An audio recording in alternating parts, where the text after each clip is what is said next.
आज एक बड़ा सिंपल सा टॉपिक लेंगे लेकिन बड़ा इंपॉर्टेंट है। पाँव के हिस्से में ना अक्सर स्वेलिंग देखने में आती है कई बार बड़े बुजुर्गों में, या because of some underlying disease, किसी वजह से, किसी रोग की वजह से कोई पाँव में सूजन है, एड़ियों में पर्टिकुलरली एंकल्स एरिया, हील्स में, एड़ियों में, पाँव में, या इवन अबव दैट यानी कि लोअर लिम्स, अपने घुटनों के नीचे के हिस्से में द काफ्स में, काफ मसल्स में, राइट, पिंडलियों में सूजन होती है। We call it oedema, pedal oedema बोलते हैं वैसे। स्वेलिंग होती है, क्यों होती है इसका ना डिटेल मेरा लेक्चर है पीडल एडीमा के ऊपर, और उसके वजह, कारण, सिम्टम्स सब कुछ डिस्कस किया। आज बड़ा टू द पॉइंट बात करूंगा और बड़े इंपॉर्टेंट ना सेल सोल्ट्स आपको बताऊंगा that can help you. Tissue salts अक्सर घर में मिल जाते हैं, ले लिया करें, घर में रखा करें, फायदा होता है। सत श्री अकाल दोस्तों, welcome to Guru Nanak cares. उम्मीद करता हूं सब खैरियत से होंगे और मेरे वीडियोस देखते रहेंगे। ये पाँव की सूजन अक्सर क्यों होती है? कई बार जैसे ना ज्यादा वक्त के लिए जैसे खड़ना पड़ा, गया स्टैंडिंग फॉर लॉन्ग, ज्यादा वक्त के लिए खड़े रहें, सूजन हो सकती है। कहीं ट्रैवल किया, पाँव लटका के बैठे हैं काफी लंबे वक्त के लिए, लंबे अरसे के लिए, तो सूजन हो सकती है। महिलाओं में प्रेगनेंसी के दौरान अक्सर हो जाती है, या इनमें से अगर कुछ ऐसा नहीं है तो there is some underlying disease, कोई रोग है, हमारे लिवर को लेके कोई दिक्कत है, हमारे हार्ट को लेके कोई दिक्कत है, या हमारी किडनीज को लेके कोई दिक्कत है, अंडरलाइंग सम किडनी डिजीज, ठीक है। तो इन सब वजहों से ये एडीमा हो सकता है। इसके पीछे के कॉमन कॉजेज क्या है? देखिए, वीनस इनसफिशिएंसी एक बड़ा इंपॉर्टेंट वजह, कैसे एक कॉज है। क्रॉनिक हो गया, क्रॉनिक वीनस इनसफिशिएंसी, जो वेन्स है ना, जो वापस हार्ट को पंप करती हैं ब्लड अपने अलग अलग ऑर्गन से, यहां लोअर लिम्स से, वो उतनी इफेक्टिवली जैसे ना पंप नहीं कर पा रही, जिस वजह से अंदर फ्लूइड एक्यूमुलेट हो रहा है पाँव के हिस्से में। या कई बार देखा गया है कोई ऐसी मेडिकेशंस हैं, दवाएं ले रहे हैं जिसके साइड इफेक्ट्स हैं, एलोपैथी की ऐसी दवाएं होती हैं जिस वजह से ये हो जाता है। ये एक और कॉज माना जाएगा, ठीक है, इडीमा हो जाता है। या तीसरा, कोई इंजरी हो गई, कोई चोट लग गई है, स्वाभाविक है, उस वजह से अगर इडीमा हो रहा है।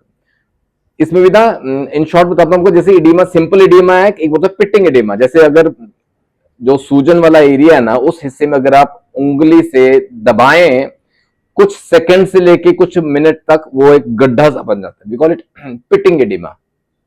दोनों का हल बताता हूं आपको, लेकिन ट्रीटमेंट का हिस्सा ना जो सिंपल हम घर पे कर सकते हैं, देसी टोटकने, ठीक है। पहली बात तो कीप योर फीट एलिवेटेड, थोड़ा ना ज्यादा अंदर लटकाएं ना, नीचे कोई सपोर्ट रखें, पाँव के नीचे थोड़ा ऊंचा रखें पाँव को, फर्स्टली। सेकेंडली, ज्यादा दिक्कत है ना तो कंप्रेशन स्टॉकिंग्स आती हैं, टाइट फिटिंग स्टॉकिंग्स आती हैं, वो पहन ले, ठीक है। थर्ड, सॉल्ट का इंटेक कम रखें, नमक कम खाएं, एक्स्ट्रा सॉल्ट ना लें, नमक कम खाएं, ठीक है। एंड फोर्थ इज डायूरेटिक्स, दवाएं आती हैं, वाटर पिल्स बोलते हैं, डायूरेटिक्स होते हैं, जो अंदर से फ्लूइड को बाहर निकालेंगी, यूरिन की मात्रा बढ़ाती हैं, एडिमा कम हो जाता है। आइए मैं आपको सिंपल सी बातें बताता हूं, टिश्यू सॉल्ट्स जो हमारे घर पे होने चाहिए for these kind of conditions. तीन इंपॉर्टेंट सेल सॉल्ट्स हैं, टिश्यू सॉल्ट्स हैं। नेट्रम यूरेटिकम, नेट्रम म्यूट 6x में, ये जो एक्स्ट्रा फ्लूइड है ना हमारे लिम्स में, लोअर लिम्स में, पाँव में, वो उसको बाहर निकालते, इसको रिमूव करेगा। लेकिन याद रखिए, अगर नॉन पिटिंग एडिमा है तो natrum mute is the answer. मैंने बताया आपको पिटिंग नॉन पिटिंग क्या होते हैं। हीट की वजह से बढ़ जाती है दिक्कत, सवेरे के वक्त मॉर्निंग टाइम में ज्यादा दिक्कत करती है, अराउंड 11 AM फॉर एग्जांपल, दिक्कतें बढ़ती हैं। और बंदे का ना माइंड सेट कैसा होता है, ग्रीफ है, उदासी है, सैड है, इस तरह का रहता है बंदा, ठीक है। ऐसी कुछ कंडीशंस है तो नेट्रम्यूर 6x, 4 गोली दिन में 4 बार। दूसरी इंपॉर्टेंट दवा है नेट्रम सल्फ, नेट्रम सल्फ्यूरिकम, ये भी 6x पोटेंशियल। ये कहां देंगे?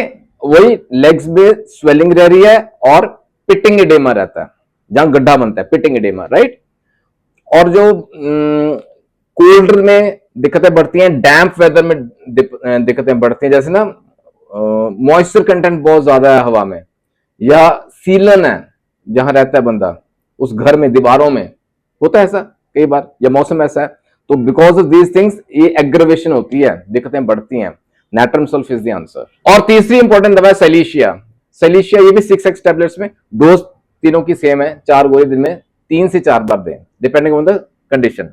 सेलिशिया ना कोल्ड की वजह से दिक्कतें बढ़ती हैं, एडिमा है, लोअर लेग्स में रहता है, और साथ में ना क्रैम्प्स पड़ते हैं, मुड़गोड़ उठते हैं, नस पे नस चढ़ जाती है, बोलते हैं क्रैम्पिंग पेन।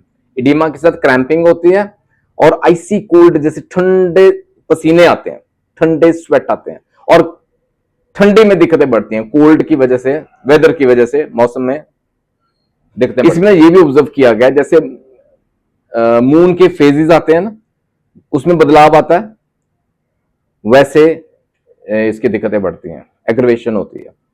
ठीक है, साइलिशियस एक्सरसाइज वही 4 गोली दिन में 3 से 4 बार। जो तीनों दवाएं हम दे सकते हैं, जहां आपको डाउट है तो फिजिशियन की सलाह ले लीजिएगा, लेकिन ये सिंपल टिश्यू सॉल्ट्स हैं, ये हेल्प करते हैं, घर पे रखा करें।